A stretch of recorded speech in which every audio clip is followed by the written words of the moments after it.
नमस्कार साथियों। हमारी जो पिछली क्लास थी उसमें हमने बताया था आपको ब्रह्मांड के बारे में बताया था। ब्रह्मांड के बारे में बताया था। हमने बताया था उसकी उत्पत्ति कैसे हुई। उसके आगे का पार्ट हमने बता रहे हैं। जैसे हमने बताया जब जो आपस में घर्षण हुआ उसके बाद कोई एक शून्य बिंदु था, वह जाकर के टूट के दूर गिरे उसके कण। तो जब टूट के दूर गिरे जाकर के तुमको तीन चीज़ें वहाँ से मिली। कौन सी? एक चीज़ मिली दूरी, दूसरा मिल गया समय, और तीसरा मिल गया कण। दूरी, समय और कण मिल गए। जो कण है हमारे वह देख लेते हैं, तीन है महत्वपूर्ण जो याद कर लेंगे हम। इलेक्ट्रॉन,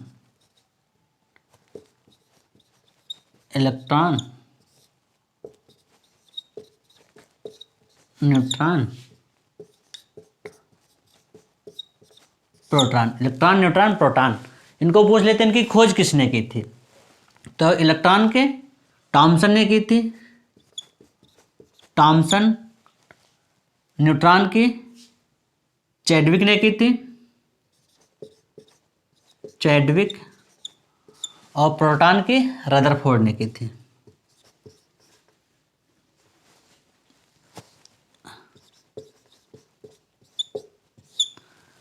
जो रदरफोर्ड ने की थी प्रोटॉन की। तो इनकी एक ट्रिक से याद कर लेते हैं, आसानी से याद हो जाएंगे। वो ट्रिक हमारी ईंट पर नाच। तो E बराबर हो जाएगा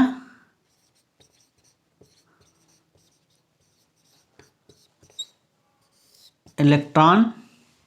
और इलेक्ट्रॉन की खोज किसने की? आपने देख लिया अभी, थॉमसन ने। और इससे भी चला जाएगा ईंट थॉमसन। और बराबर प्रोटॉन। प्रोटॉन की खोज किसने की? तो रदरफोर्ड। और आपका बचा न्यूट्रॉन, ना बराबर न्यूट्रॉन। और न्यूट्रॉन की खोज किसने की? तो चैडविक ने की। न्यूट्रॉन की खोज चैडविक ने की। ठीक, इतने कड़ याद रहेंगे। आप लोग याद कर लीजिएगा, ये आपकी परीक्षा के 10 से इंपॉर्टेंट है।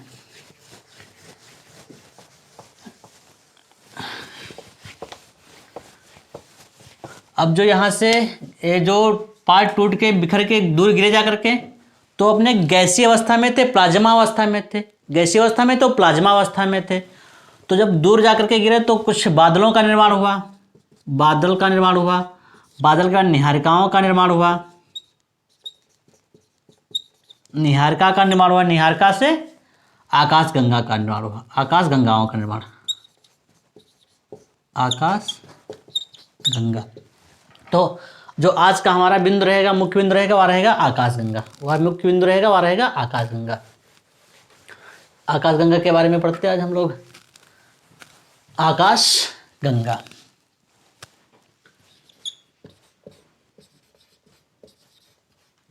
आकाश गंगा,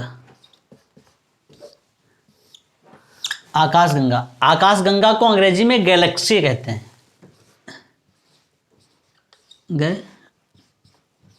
गैलेक्सी, इसको ऐसे भी लिख देंगे, ठीक है, तब भी समझ जाइएगा कि आकाश गंगा ही है। हमारी आकाश गंगा, ब्रह्मांड में 100 अरब आकाश गंगा है। जो ब्रह्मांड है, ब्रह्मांड में 100 अरब आकाश गंगा है। ब्रह्मांड में 100 अरब आकाश गंगा। कितने? 100 अरब आकाश गंगा। ब्रह्मांड में 100 अरब आकाश गंगा है। और एक आकाश गंगा में, ठीक, एक आकाश गंगा में 100 अरब तारे हैं। एक आकाश गंगा में कितने सात तारे हैं? 100 अरब तारा। एक आकाश गंगा में 100 अरब तारा है। तो जो हमारी हमारे ब्रह्मांड में 100 अरब आकाश गंगा है, उसमें से एक आकाश गंगा हमारी है जिसका नाम है मंदाकिनी। हमारी आकाश गंगा का क्या नाम है? मंदाकिनी। मंदाकिनी हमारी आकाश गंगा का क्या नाम है? मंदाकिनी। इसको मिल्की वे भी कहते हैं, मिल्की वे, मिल्की वे कहते हैं। और अगर जो परीक्षा में दिया होगा तो मिल्की वे ऐसे भी दे सकते हैं, और नहीं तो हिंदी में भी लिख देते हैं मिल्की वे, मिल्की वे। जब मिल्की वे है तो अपने वहाँ अंग्रेजी का जो है हिंदी में ट्रांसलेशन बहुत जल्दी ढूंढते हैं, तो कहेंगे मिल्की वे का क्या कर देंगे, तो मिल्की वे का मतलब दुग्ध, मिल्क से दुग्ध होता है, तो मिल्की वे से दुग्ध मेखला कह देंगे, दुग्ध मेखला, दुग्ध मेखला। ठीक है, तो हमारी आकाश गंगा का नाम मंदाकिनी, मिल्की वे या दुग्ध मेखला। अब हमारी आकाश गंगा जो है तो उसका आकार कैसा है? आकाश गंगा को तो बनाना ही पड़ेगा, उसका आकार कैसा है? तो हमारी आकाश गंगा का आकार, हमारी आकाश गंगा का आकार है सर्पिलाकार। इसका आकाश गंगा का जो आकार है, आकाश गंगा का, आकाश गंगा का आकार, आकाश गंगा का आकार जो है सर्पिलाकार। कैसा है? सर्पिला। हमारी आकाश गंगा का आकार है सर्पिलाकार। सर्पिलाकार को अंग्रेजी में स्पाइरल कहते हैं, स्पाइरल। सर्पिलाकार को अंग्रेजी में स्पाइरल कहते हैं। और पेपर में या एग्जाम में आपके स्पाइरल इस तरीके से ना लिख करके इस तरीके से भी लिख सकते हैं, स्पाइरल। ठीक है, तो हमारी आकाश गंगा का आकार कैसा है? सर्पिलाकार कह दो, स्पाइरल कह दो, या स्पाइरल ऐसे लिखा होगा। तो हमारी आकाश गंगा का नाम क्या है? मंदाकिनी नाम है। मिल्की वे कह दो, दुग्ध मेखला कह दो। उसका आकार कैसा है? तो आकार है सर्पिलाकार या स्पाइरल, या स्पाइरल ऐसे भी लिख देंगे। ठीक, तो हमारी आकाश गंगा का आकार है सर्पिलाकार। सर्पिलाकार का मतलब सांप के आकार देखे नहीं होगे? जब कभी कभार सांप देखो बैठता है, बिल्कुल घूमर के बैठता है एक पास में, आप वैसे ही सर्पिलाकार इसको समझ लो, उसी से याद कर लोगे। या तो स्प्रिंग देखे हो आप लोग, तो स्प्रिंग में ऐसे ऐसे बिल्कुल गोल गोल घूम घूम के जाते हैं, तो ऐसे जब स्प्रिंग बना होता है तो स्प्रिंग में स्पेस भी होता है बीच में, तो समझ लो कि वहाँ पे चाहे जहाँ पे भी तारे रख दो वहाँ पे, ठीक, तो तारे हो जाएंगे। तो हमारी जो आकाश गंगा उसका आकार सर्पिलाकार है, उसका जो आकार सर्पिलाकार, उसमें जगह जगह पे तारे हैं। एक आकाश गंगा में बताया भी 100 अरब तारे हैं लगभग। तो हमारी आकाश गंगा का जो आकार है वह सर्पिलाकार है। सर्पिलाकार मतलब स्प्रिंग की तरह। सर्पिलाकार कह देंगे, स्पाइरल कह देंगे। स्पाइरल तो आप लोग जानते होंगे, किताब या कॉपी जब स्पाइरल कराने जाती है या नोट्स स्पाइरल कराने जाते हैं तो कहते हैं स्पाइरल कर लो।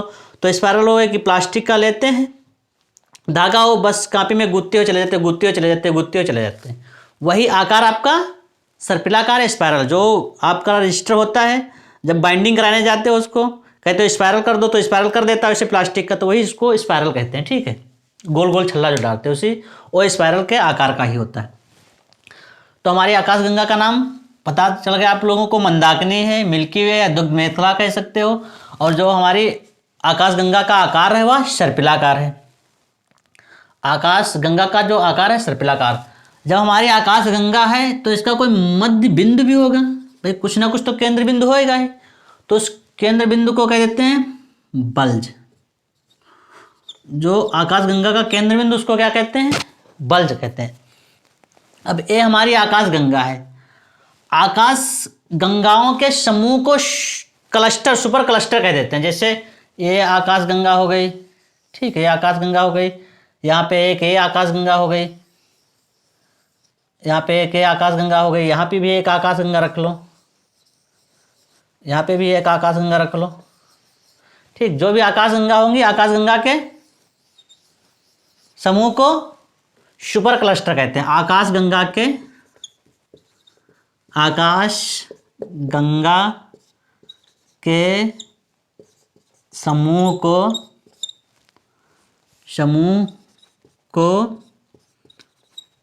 सुपर क्लस्टर कहते हैं। आकाश गंगा के जो समूह होते हैं उसको कहते हैं सुपर क्लस्टर। एक आ जाता है, पूछ लेते हैं पेपर में कि सरस्वती सुपर क्लस्टर क्या है। तो सरस्वती सुपर क्लस्टर है, उसमें बृहत्तर आकाशगंगा है। मतलब बृहत्तर मतलब ज़्यादा से ज़्यादा कह सकते हो कि उसमें बृहत्तर आकाशगंगा है। सरस्वती सुपर क्लस्टर पूछ लेंगे भाई, कह देंगे कि सरस्वती सुपर क्लस्टर क्या है, पूछ लेंगे Saraswati super cluster Saraswati super cluster क्या है। तो सरस्वती सुपर क्लस्टर है बृहत्तम आकाशगंगाओं का आकाशगंगा का बृहत्तम समूह, आकाशगंगा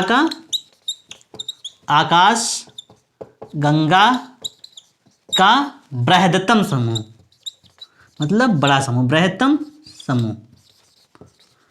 वैसे हम जो कहेंगे आकाशगंगा के समूह, जो आकाशगंगा है तो उनके समूह को तो हम सुपर क्लस्टर कहेंगे, आकाशगंगा के समूह को सुपर क्लस्टर कहेंगे। मगर पूछ लेंगे सरस्वती सुपर क्लस्टर क्या है, तो वो भी आकाशगंगा के समूह ही हैं, मगर उससे बृहत्तर मतलब ज़्यादा से ज़्यादा उसमें आकाशगंगाएं होंगी आपकी।